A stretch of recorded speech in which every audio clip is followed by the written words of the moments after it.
ஓம் ஸ்ரீ சாய்ராம்.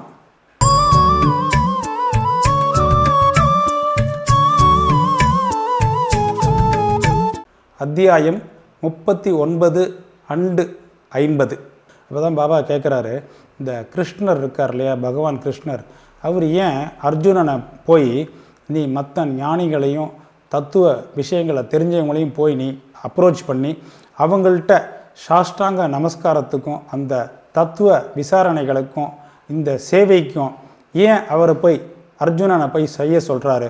கிருஷ்ணரே பார்த்திங்கன்னா சர்வ வியாபி, அவரே ஒரு தத்துவ தரிசி தானே, அவரே ஒரு ஞானத்தின் ரூபம் இல்லையா?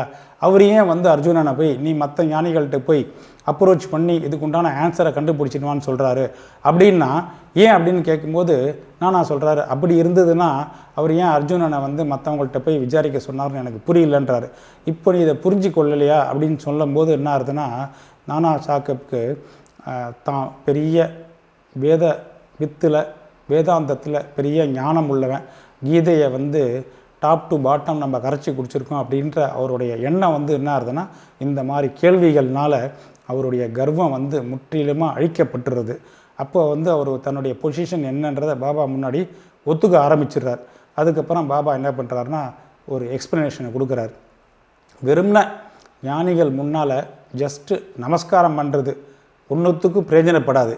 நம்ம சத்குரு கிட்ட பூரணமாக 100% நம்ம சரணாகதி அடைஞ்சு நம்மளையே நம்ம அவங்களுக்கு கொடுத்துடணும். அது மட்டும் இல்லை, ஒரு டிஸ்கோர்ஸ் நடக்கும்போது கேள்வி கேட்டால் அது மட்டும் போருமான்னு கேட்டால் தப்பு. அது ஒழுங்கற்ற முறையில் அந்த சத்குருக்களை மாட்டி விடுற அளவுக்கு கேள்வியை கேட்டு அவங்க சொல்கிற விடையில் ஏதாவது ஒரு பிழைகள் இருந்தால் அதை உடனே பின் பாயிண்ட் பண்ணி அதனால் உனக்கு கிடைக்க போகிற பயனற்ற ஆர்வமும் உங்கள்கிட்ட இருக்கக்கூடாது அப்படின்றாரு. அந்த மாதிரியான ஒரு எண்ணத்தோடு நீ அப்ரோச் பண்ணினா உன்னுடைய ஆன்மீக முன்னேற்றமோ இல்லை நீ அடைய போகிற மோட்சமோ அதுக்கு ஈடாகாது அப்படின்னு சொல்லிடுறாரு.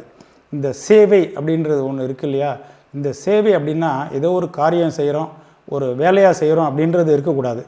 நம்ம அந்த சேவையை செய்கிற அளவுக்கு நம்மக்கிட்ட உள்ள உணர்வை நம்ம இருத்தி, அது சேவையே இல்லை, நம்மளுடைய உடம்பு வெறும் நம்மளுடைய கண்ட்ரோலில் தான் இல்லை, நம்மளுடைய உடல் பூரா நம்மளுடைய சத்குருக்கு தான் நம்ம அர்ப்பணம் பண்ணணும் அப்படின்ற ஒரு சேவையை நீ செஞ்சாதான் இதை பற்றியான விஷயங்களை நீ உணர முடியும். இதன்படி தான் நீ நடக்கணும். அப்படி தான் அந்த ஸ்லோகத்தில் குறிப்பிட்ட ஞானம் அப்படின்னா என்னன்றதை உனக்கு சத்குரு அதை எக்ஸ்பிளைன் பண்ணி உனக்கு உணர்த்துவார் அப்படின்னு சொல்கிறாரு. குரு அஞ்ஞானத்தை ஏன் போதிக்கிறார் அப்படின்னு கேட்கும்போது இந்த நானாவுக்கு அந்தவருடைய விஷயம் புரியல. அப்போ பாபா என்ன சொல்கிறாரு, இந்த ஞானோபதேசம் அப்படின்றது எப்படி செயல்படுறதுன்னு பார்த்தீங்கன்னா, நம்மளுடைய அறியாமையை அழிப்பது தான் ஞானம். இந்த கீதையில் சில ஸ்லோகத்தில் இந்த ஞானேஸ்வரியோட விளக்கத்தெல்லாம் இது பின்வருமாறு சொல்கிறது அப்படின்றாரு. அர்ஜுனன்ட்ட என்ன சொல்கிறாருன்னா, நீ அறியாமையை அகற்றுவது எப்படின்னு பார்த்தீங்கன்னா, உன்னுடைய கனவும் தூக்கமும் மறைந்துடுத்துனா நீ உன்னை ஃபுல்லாக நீ அர்ப்பணிச்சவனே ஆயிடுற அப்படின்றாரு. அறியாமையை அழிப்பது அப்படின்றது என்னன்னு பார்த்தீங்கன்னா, ஞானத்தில் மாறுபாடான ஒரு தற்சார்பு உடையதோ இல்லை வேறு ஏதோ இருக்கா அப்படின்னு பார்த்தீங்கன்னா, இதில் முக்கியமாக என்னென்னா, இந்த இருட்டை நம்ம துரத்துவது அப்படின்னா ஒளி அப்படி என்பது ஒரு பொருள். இந்த துவைதம் இருக்குது பார்த்திங்களா, அதை அழிக்கணும்னு நினச்சிங்கன்னா அத்வைத்தம் என்ற பொருள் தான் அதுக்குள் சொல்படும். துவைதத்தை அழிப்பது பற்றி நம்ம எப்பெல்லாம் பேசுகிறோமோ உடனே நம்ம அத்வைத்தத்தை பற்றியும் நம்ம டிஸ்கஸ் பண்ணுறோம். இருளை அகற்றணும் அப்படின்னு சொல்லும்போது நம்ம ஒளியை பற்றி பேசின்னு இருக்கோம். அத்வைத நிலையை நம்ம பூரணமாக உணரணும் அப்படின்னு சொன்னால் நம்ம மனசில் துவைத உணர்வை அறவே களையணும். அப்போ தான் அந்த அத்வைத நிலையை நம்ம உணர்வதற்கு ஒரு ஏற்புக்குள்ளே தான் நம்ம உடம்பு ஒத்து வரும். துவைத நிலையை மனசில் எவன் வச்சிருக்கானோ அவன் எப்படி அத்வைத நிலையை பற்றி பேச முடியும்? அப்படி ஒருத்தன் பேசுகிறதா இருந்தால் அவன் துவைதத்தை அடைந்தால் ஒழிய அத்வைதத்தை எப்படி அறிய முடியும், உணர முடியும் அப்படின்னு பாபா சொல்கிறாரு. திருப்பி என்ன சொல்கிறாருன்னா, அந்த சீடனும் அந்த குருவை போல தான். உண்மையிலேயே அவனுக்கும் உள்ள ஞானமும் இருக்குது, அவனுக்கு அந்த பண்பும் இருக்குது. அவனுடைய மனப்பான்மை, அந்த சிறந்த உணர்வு, சில அமானுஷ்ய சக்திகள், அந்த செயலாற்றல், ஐஸ்வர்ய யோகம், இதெல்லாம் தெய்வீக சக்திகள். இவைகள்லாம் இருந்தாலே சீடனுக்கும் குருவுக்கும் உள்ள வேறுபாடு நிலவுகிறது. குரு எப்பவுமே நிர்குணமானவர், சச்சிதானந்தமய தோற்றத்தில் உள்ளவர். உண்மையிலேயே இந்த மனித வர்க்கத்தை உயர்த்தி உலக நல்லபடியாக உயிர்ப்பிக்கிறதுக்கு அவங்க இந்த மானுட அவதாரத்தில் அவதரிக்கிறாங்க. அதனால தான் அவங்களுடைய நிர்குணத்தன்மை எப்பவுமே பாதிக்கப்படுறதில்லை. அவங்களுக்கு என்னென்னா அந்த இருக்கிற தெய்வ சக்தி, ஞானம் இதெல்லாம் எப்பவுமே குறையறதில்லை.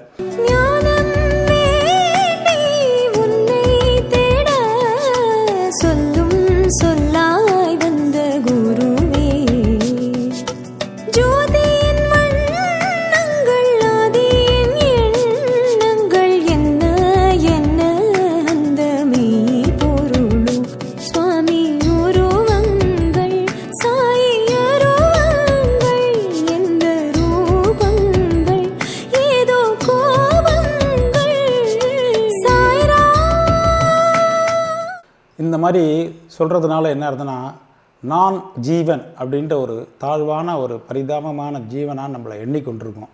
அறியாமையில் என்ன ஆகுதுன்னா, இந்த மாதிரி வேர்களெல்லாம் நம்மளுடைய சத்குருக்கள்லாம் முளையிலேயே கிள்ளி எறிந்துட்டு அவங்களுக்கு உபதேசம் மற்றும் அறிவியை கொடுக்கணும்.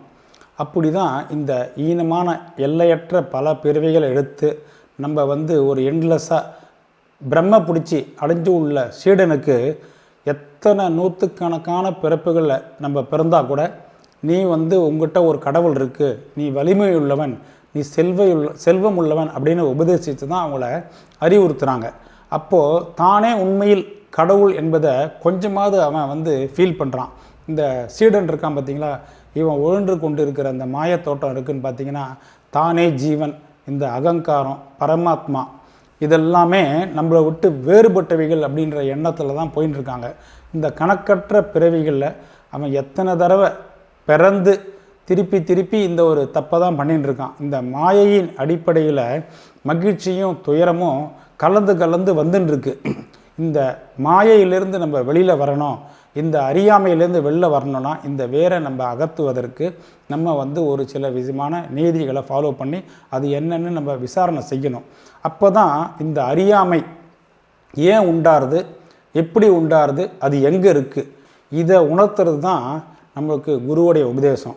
இந்த அஞ்ஞானம் அப்படின்றது பார்த்திங்கன்னா, இந்த ஜந்து இருக்குல்ல, நான் ஒரு ஜீவன் அப்படின்னு சொல்கிறது, இந்த உடல் நானே உடல், உடம்பே ஆத்மா, கடவுள், உலகம், ஜீவன் இவை எல்லாமே வேறு வேறானவை. ஆனால் நான் கடவுள் இல்லை அப்படின்னு ஒரு சேயிங் இருக்குது. உடலும் ஆத்மாவும் என்னென்னு அறியாமல் இருக்கிறது. கடவுள், உலகம், ஜீவன் இவை எல்லாம் ஒன்று சேர்ந்து அறியாமல் இருந்தாலே இதெல்லாம் ஒரு மிகப்பெரிய பிழை தான். இதை நம்ம கவனத்தில் கொண்டு வரலைன்னா இந்த ஜீவன், உலகம், உடம்பு இவைகள்லாம் என்ன அப்படின்றது புரியாத போய் எல்லாமே ஒன்றுக்கொன்று ஆக்சுவலாக கனெக்டட் தான். இது ஒரு மாறுபாடமையானோ இல்லது எல்லாமே ஒன்றா அப்படின்னு பார்த்திங்கன்னா இந்த டிஃப்ரென்ஷியேஷனை அந்த சீடனால் புரிஞ்சு கொள்ள முடியாது. இவைகளெல்லாம் அவனுக்கு போதித்து அவனுடைய அறியாமை என்னும் இருளை எடுத்து விட்டுட்டு ஞானம் அஞ்ஞானம் அப்படின்றது தான் இதனுடைய போதனைகளாக இருக்கும். இந்த ஜீவனுக்கு ஏன் இந்த ஞானம் நம்ம கற்று தரணும்னு பார்த்திங்கன்னா, இந்த உபதேசம் அப்படின்றது மற்ற தவறை சுட்டி காட்டி அறியாமையே அழிக்க வேண்டியது தான் அப்படின்றாரு. இந்த ஆறும் அவனுடைய கவனத்துக்கு வரலைன்னா 3 விஷயம் அவனுக்கு புரியாது. ஒரு 3 விஷயம் புரியாது. உலகம், உடல், ஜீவன், இந்த 3 விஷயமும் அவனுக்கு புரியல அப்படின்னா அதுக்கு பேர் தான் அஞ்ஞானம். இந்த 3ம் என்னன்னு பார்த்திங்கன்னா, உலகம், உடம்பு, ஜீவன், இந்த 3த்துக்கும் என்னென்ன தொடர்பு இருக்குது அப்படின்றது தெரியணும். அது தெரியல அப்படின்னு சொன்னால் அதுக்கு பேர் தான் அஞ்ஞானம். கிருஷ்ணர் அர்ஜுனன்ட்ட என்ன சொல்கிறாரு, நீ மற்ற ஞானிகள்கிட்ட போய் கேட்டு தெரிஞ்சு விளக்கம் பெறுபா அப்படின்றாரு. பாபாவும் என்ன சொல்கிறாருன்னா, பிரணிபாத அப்படின்னா டோட்டல் சரண்டர், உடலாலும் உள்ளத்தாலும் செல்வத்தாலும் நீ அந்த ஞானிகள் எடுத்து நீ பூரண சரணடைஞ்சிட்டேன் அப்படின்னா உனக்கு இந்த ஞானம் அப்படின்ற ஒரு தெளிவு பிறக்கும் அப்படின்னு சொல்லிடுறாரு. அடுத்த வீடியோவில் சமாதி மந்திர் கட்டுதலை பற்றி நம்ம பார்ப்போம். ஓம் ஸ்ரீ சாய்ராம்.